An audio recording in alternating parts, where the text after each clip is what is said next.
Mbak Jua-Jua, selamat hari Minggu buat kita semua pelayan KKR. Selamat hari Ya, Minggu, Pendeta. eh bujur, di sini kami Pendeta Melda coba mau berbagi ya, ataupun sharing firman Tuhan sebagai persiapan para pelayan KKR untuk pelayanan di hari Minggu, tanggal 13 Februari. Jadi kami coba share di sini materi kita. Ya, jadi sermon kita pada hari ini Minggu tanggal 6 untuk bahan tanggal 13 Februari.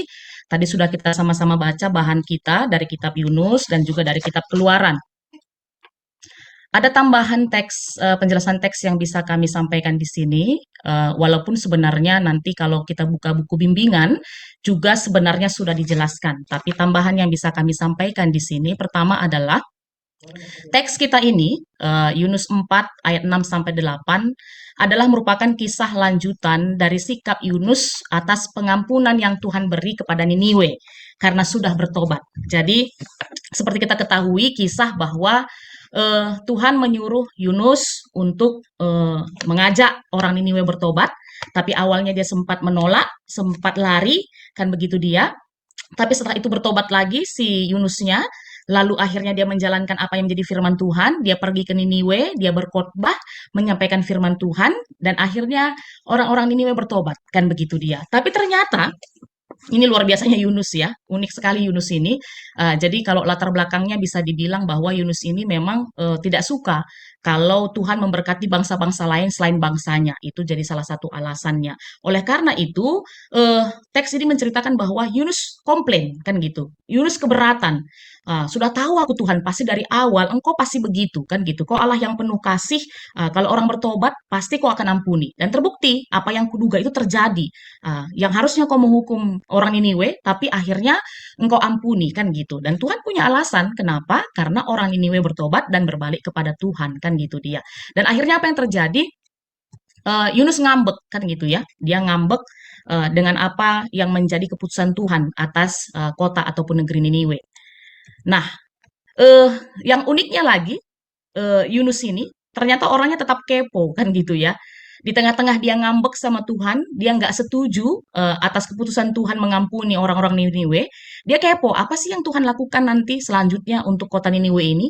Oleh karena itu, dia keluar dari kota Niniwe pada saat itu, tapi bukan pergi kan gitu ya. Bukan pergi meninggalkan kota itu benar-benar, justru yang ada adalah dia mendirikan pondok di sebelah timur kota itu. Menarik ya. Jadi dia kepo, penasaran apa sih yang nanti dilakukan Tuhan bagi kota ini. Dia menantikan itu kan gitu dia. Mana tahu nanti Tuhan bisa berubah hati kembali menghukum bangsa Niniwe. Jadi itu jadi satu kepuasan bagi Yunus. Jadi agak unik memang Yunus ini kan gitu. Nah, sambil dia menunggu-nunggu kan gitu ya. Sambil dia menunggu-nunggu, Tuhan melakukan satu keajaiban. Apa itu? Yaitu ketika dia menunggu di pondoknya, hari sedang terik kan gitu ya. Tuhan menumbuhkan sebatang pohon jarak. Jadi dengan begitu cepat proses pertumbuhannya akhirnya bisa menaungi kepala Yunus. Jadi bisa tempat berteduh Yunus kan begitu dia. Begitu senangnya Yunus melihat yang terjadi pada saat itu kan gitu. Merasakan pada saat itu bagaimana pohon jarak itu menutupi dia bisa menjadi tempat dia berteduh. Tapi kebahagiaannya itu tidak berlangsung lama, pelayan KKR, karena uh, satu malam kan begitu setelah fajar menyingsing, atas penentuan Allah, datanglah seekor ulat menggerek pohon jarak itu sehingga layu. Itu tadi bisa kita lihat di teks kita itu diceritakan kan gitu. Akhirnya apa yang terjadi? Yunus sedih, Yunus marah, Yunus kesal sampai mau mati saja. Itu lagi komplainnya kepada Tuhan. Jadi kayaknya Yunus ini seringkali komplain sama Tuhan ya. Ah, apa yang bisa kita tarik dari situ? Jadi kami lihat teks kita pada saat ini, kelihatan nggak ya? Teks kita saat ini kami nggak mau terlalu luas kan gitu ya menafsirkan apa yang menjadi teks kita, tapi kami mau mengkaitkan dengan apa yang menjadi tema kita ataupun yang menjadi sasaran pelayanan GBKP di dalam tahun ini. Kita bisa lihat tadi guru-guru KKR bahwa ketika ada sebatang pohon jarak yang menaungi Yunus tersebut, dia sangat bergembira, dia sangat bersuka cita. Tapi ketika pohon itu mati, dia berduka cita, kan gitu ya. Dari situ bisa kita lihat bahwa begitulah pentingnya peranan tumbuhan dalam kehidupan kita. Tumbuhan itu bisa memberi kita kesadaran, bisa memberi kita keteduhan, bisa memberikan kita kenyamanan. Dan harus kita pahami ternyata tumbuhan itu juga punya waktu ya, gitu ya, tidak bisa tumbuh dengan lama atau seumur hidupnya, tapi ada juga batas-batasnya. Dan kecenderungan itu yang membuat tumbuhan-tumbuhan itu punya batasan waktu biasanya karena rusak kan gitu, karena hama. Seperti tadi kisah di Yunus ini ada ulat yang menggerek pohon jarak tersebut sehingga layu dan mati kan gitu. Dan kalau kita lihat tadi juga di bacaan remaja ya, diceritakan bahwa itu adalah konteks tentang tulah yang kedelapan kepada orang Mesir pada saat itu tentang belalang yang mana belalang itu sekali datang itu bisa merusak semua tumbuh-tumbuhan kan begitu ya. Jadi itu termasuk juga bagian dari hama, tantangan untuk tumbuh-tumbuhan untuk bisa bertahan hidup kan begitu dia. Nah, untuk itu kan begitu ya. Di tengah-tengah tantangan-tantangan yang ada tadi, guru KKR dan juga anak-anak KKR diajak untuk lebih peduli terhadap tumbuhan. Jadi bagaimana cara kita untuk peduli dan mau tahu tentang tumbuh-tumbuhan dengan kita mau merawat dan tidak merusaknya kan gitu dia. Jadi ini mungkin penjelasan tambahan sederhana yang bisa kami sampaikan tentang teks kita. Lalu sekarang kita coba masuk per kelas ya untuk tanggal 13. Jadi seperti yang tadi di awal, bahan kita itu Yunus 4 ayat 8 sampai 8, maaf 6 sampai 8. Lalu tema untuk balita itu adalah rusaknya tumbuhan. Ada 3 tujuan di sini dalam kita mau mencapai firman Tuhan ini kepada anak-anak balita. Pertama itu supaya anak dapat menyebutkan tema. Lalu kedua menyebutkan kegunaan tumbuhan yang diberikan Allah kepada Yunus. Lalu ketiga menyebutkan penyebab rusaknya tumbuhan dalam teks. Lalu metode cerita, alat peraga, gambar tumbuhan yang rusak. Lalu yang ketiga, ini yang boleh menjadi referensi lagu, nyanyian Oh Andiko Jilena, Tinupadi Bata. Lalu aktivitas, kalau ada buku aktivitas anak-anak, yaitu mewarnai gambar bunga. Kita masuk di kegiatan pengajaran ya. Sebentar dulu ini harus di-hide kayaknya nih. Oke, kelihatan ya? Oke, pertama, guru-guru KKR, ini selalu kami sampaikan di Pontianak juga ya, bahwa kalaupun dia masih balita, tapi mari guru-guru tetaplah menceritakan kembali isi teks kepada anak-anak, kan gitu ya. Kita percaya ada Roh Kudus di anak-anak kita yang memampukan dia merekam, memahami tentang teks yang tadi kita baca sama-sama. Tapi kalau anak-anak mungkin bisa kita bantu dengan kita memakai gambar. Tadi ada gambarnya di penjelasan tambahan yang kami sampaikan, ada gambar-gambarnya. Kami rasa itu juga bisa membantu nanti kamu guru-guru KKR dalam menceritakan ulang tentang teks itu kepada anak-anak. Nah, setelah itu kan gitu ya, setelah kamu menceritakan ulang teks kita kepada anak-anak, kamu bisa menyampaikan beberapa pertanyaan supaya komunikatif dan merangsang anak-anak kita yang masih balita. Pertanyaan yang pertama adalah yang boleh kita tanyakan, apa yang dirasakan Yunus ketika ada pohon jarak yang menaunginya? Nanti mungkin satu dua anak-anak kita beri kesempatan untuk menjawab, pasti jawabannya senang, gembira, sukacita, dia merasa teduh dan sebagainya kan gitu. Dan kita bilang benar kan gitu.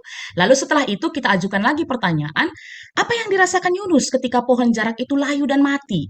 Pasti nanti anak-anak kita punya jawaban juga, lalu kita bilang oke, benar. Nah, eh, kita mau lihat kan gitu ya, apa sih yang menjadi penyebab pohon jarak itu layu dan mati?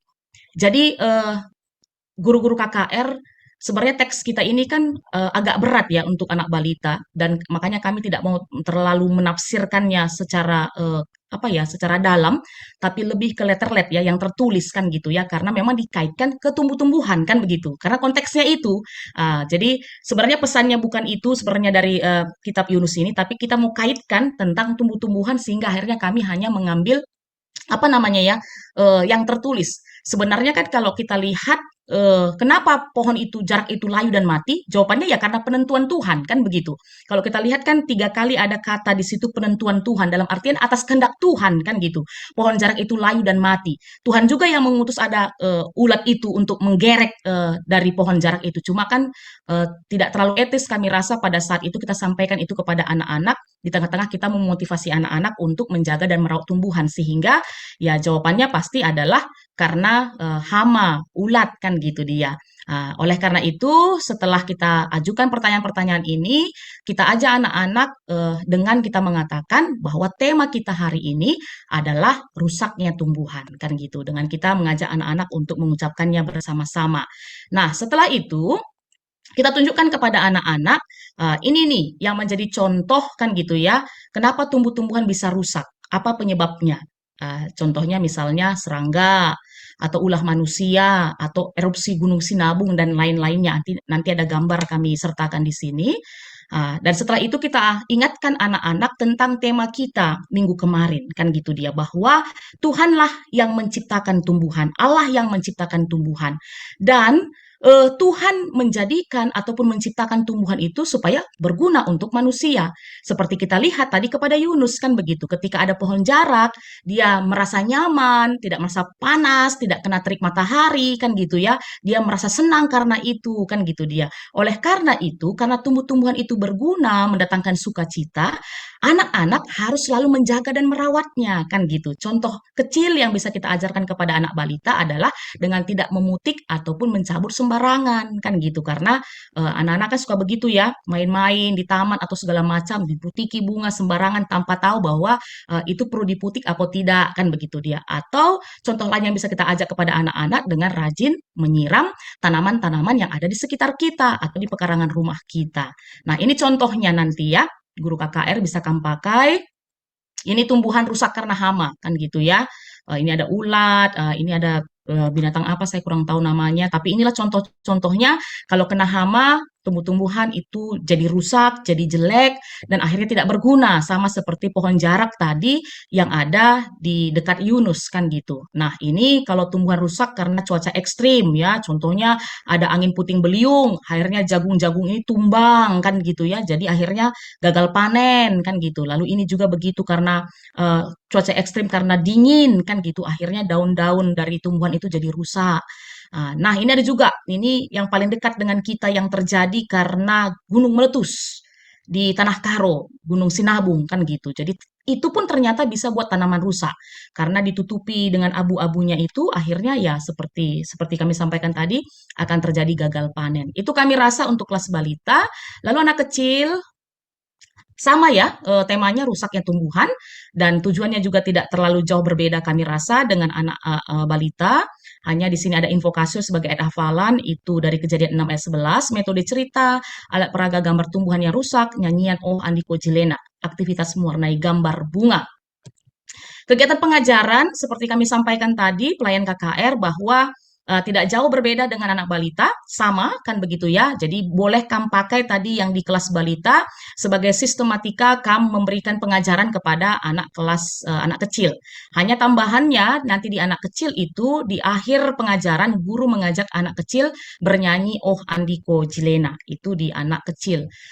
Anak tanggung juga demikian, kitab Yunus 4 ayat 6 sampai 8 tentang rusaknya tumbuhan tema, sama juga bahan kita, invokasio, metode, alat peraga, nyanyian, dan aktivitas. Jadi ini juga kami rasa tidak ada hal yang baru, mungkin nanti bisa kamu modifikasi, kamu tambahi. Lalu di remaja, ada bacaan remaja, tambahannya Keluaran 10 ayat 14 sampai 15. Tema semua sama 4 kelas kali ini ya, rusaknya tumbuhan. Bedanya di remaja nanti dikaitkan dengan teks tambahannya ya, Keluaran 10 ayat 14 sampai 15. Ini sama kami rasa.